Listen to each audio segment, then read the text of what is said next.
लगता है कि मुझे मुक्ति नहीं मिलेगी। ये उन लोगों का डर है अपने आप में, तो वो उसी सोच से मुझे देख रहे हैं कि जहाँ पर किसी की मृत्यु होती है तो एक पूरा कुनबा इकट्ठा हो जाता है, पूरा एक समाज इकट्ठा हो जाता है, फिर वहाँ पे गिना जाता है कि अरे फला की डेथ पे कितने लोग आए थे। और बैक एंड पे पता है क्या हो रहा है, शमशान में भी ये चर्चा चल रही थी कि खाना खा के जाओगे क्या। खाने में लोगों ने मंगवा के रखा हुआ है, हमें घर जाके खाना पड़ेगा, गर्मी बहुत है और यहाँ पे ये चर्चाएं चल रही होती हैं। इसलिए मैंने कहा मेरे जीवन में मृत्यु शब्द का विशेष अर्थ है। यदि व्यक्ति को अपनी मृत्यु याद होना, एक संत ने कहा था, आई वॉज इन कॉलेज 1993 की बात मैं कर रही हूँ, वो मृत्यु शब्द ऐसा अंदर में छप गया था। और कबीरदास जी को तो वैसे ही इतना पढ़ना, तो यही लग रहा था कि यदि व्यक्ति को मृत्यु याद होना, उससे कुकर्म हो ही नहीं सकता। बड़े से बड़ा कुकर्मी भी एक बार कोई कि अगर मैं मृत्यु को प्राप्त होने वाला हूँ 5 मिनट बाद या 10 मिनट बाद या 4 घंटे बाद, ऐसे बड़े दृष्टांत चलते हैं। यदि आपको पता चल जाए कि आपकी मृत्यु होने वाली है, आप क्या करोगे? या तो अपनी इच्छाएं पूरी करोगे,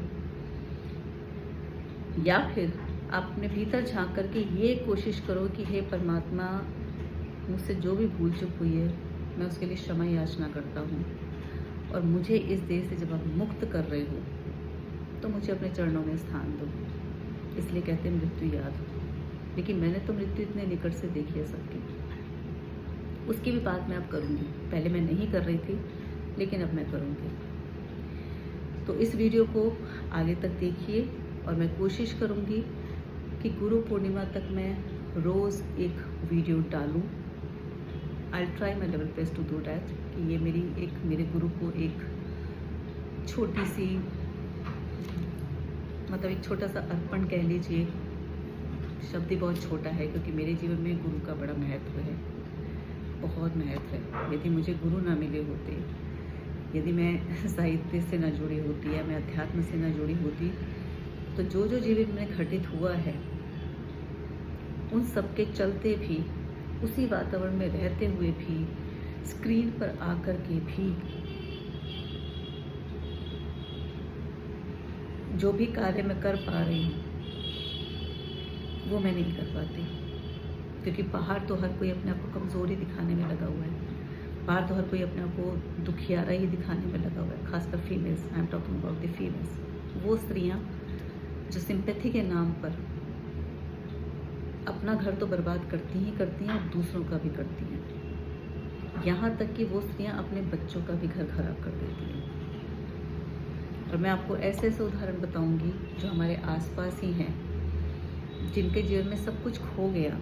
यहाँ तक कि खोना इन द सेंस कि घर भी नहीं है मेरे पास, तो फिर ये छत है, और इस छत के नीचे जब मैं बैठती हूँ तो मुझे गर्व महसूस होता है कि जब ये घर बन रहा था तो मैंने यहाँ के पत्थर तोड़े हैं, स्ट्रगल किया है। मेरे हस्बैंड ने बहुत स्ट्रगल किया है। ये बात और है कि वो उसको काउंट नहीं करते, क्योंकि वो ईगो की लड़ाई लड़ रहे हैं। पापा, मेरे फादर इन लॉ, उन्होंने बहुत काम किया है, एंडलेस। और मेरी मम्मी, मदर इन लॉ, कोई ख़ास कंट्रीब्यूशन का नहीं रहा। हालांकि अब जब ये वीडियोस जाएंगी तो फिर मैं कमेंट्स की वेट करूँगी कि वो क्या कहेंगी, है ना। तो इस छत का मेरे ऊपर एक एहसान इसलिए है कि परमात्मा ने मुझे अभी भी उन सभी के बीच में बचा करके रखा हुआ है। क्योंकि ये सब लोग बिल्कुल सही कहते हैं, इस बात को भी ध्यान से सुनना। ये सब लोग बिल्कुल सही कहते हैं कि इन सब की दया पे मैं अभी यहाँ पर हूँ, इन सब की दया पे अभी मैं यहाँ पर हूँ।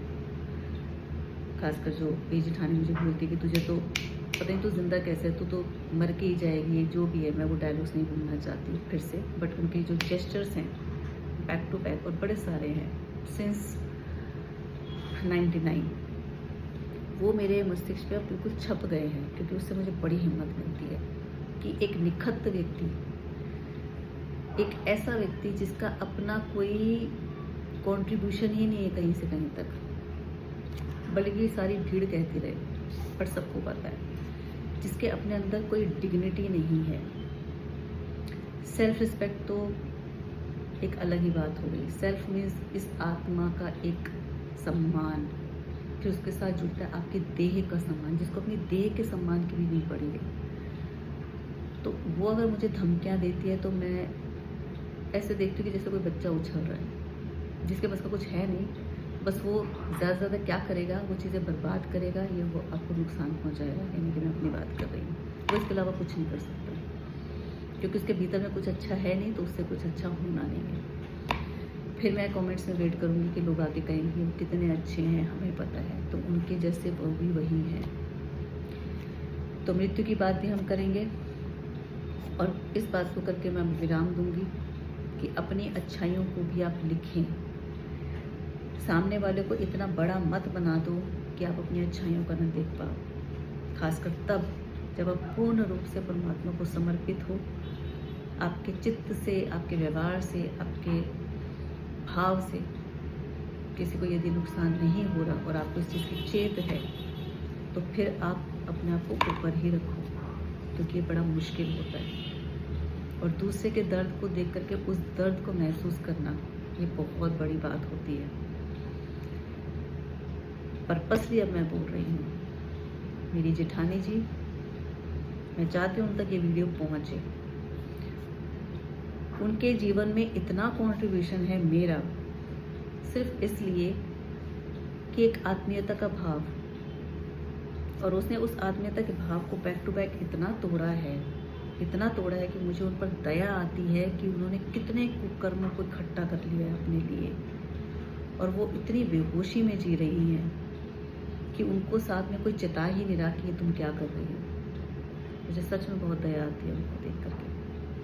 लेकिन एक बार को फिर मैं अलर्ट भी रहती हूँ कि ऐसे लोग आपको नुकसान पहुँचाने से 1% भी पीछे नहीं हटते, क्योंकि वो इसी ताक में है, क्योंकि उनका मोटिव ही यही है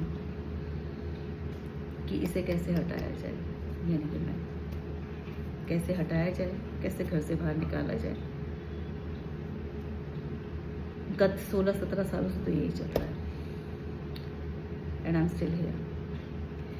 तो मृत्यु शब्द की वीडियो में अगली वीडियो में शेयर करती हूँ,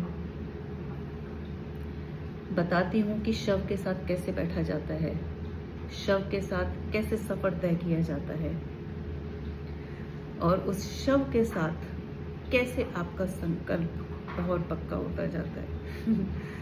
संकल्प मृत्यु का, संकल्प अष्टावक्र गीता का, संकल्प अपनी सत्यता का, और संकल्प उस प्रेम का जिस प्रेम में आप सबके लिए बिछ जाते हो और सब एक के बाद एक आप पर घात करते हैं। तो उस संकल्प पे आने पर उन घातों से कैसे उठा जाता है, ये मेरी जर्नी है। नमस्कार।